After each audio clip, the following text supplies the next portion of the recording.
પણ ચલો આપણે ભગવાનના બહુ જ્ઞાની ભક્ત થવું નથી, પણ ભક્તિના બે પ્રકાર છે.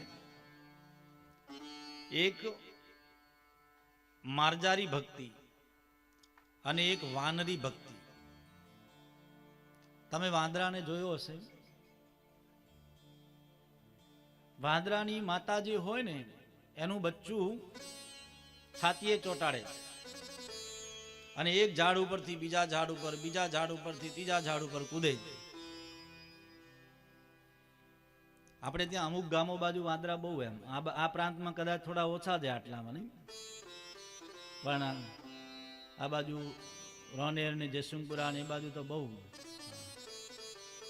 એટલે હવે તમે જો એ માતા અહીં બાળકને ચોંટાડી રાખે, એક ઝાડ ઉપરથી બીજા ઝાડ ઉપર ત્રીજા ઝાડ ઉપર કૂદે. મારા શાસ્ત્રીજી જયસિંહપુરા ના થાય એટલે મને સ્મરણ થયું પાછું.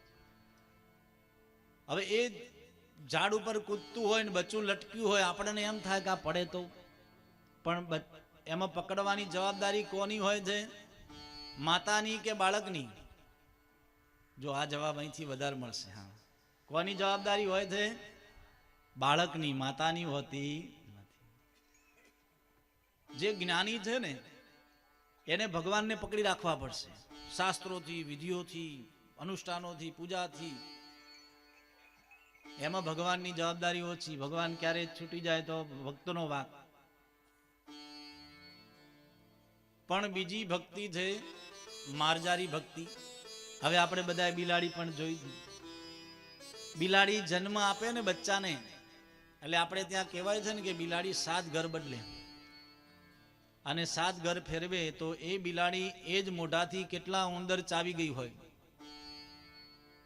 એ જ મોઢાથી પેલા એના બચ્ચાને ગળાથી પકડે, પણ એનું બચ્ચું ડરે નહીં હો. એને બીક હોય કે મારી માં મને જ્યાં લઈ જશે સારી જગ્યાએ લઈ જશે, મારી રક્ષા કરશે.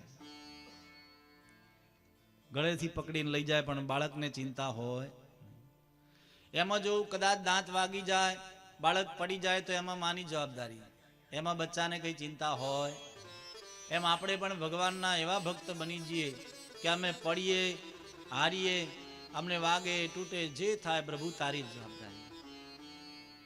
ભગવાનની ભક્તિ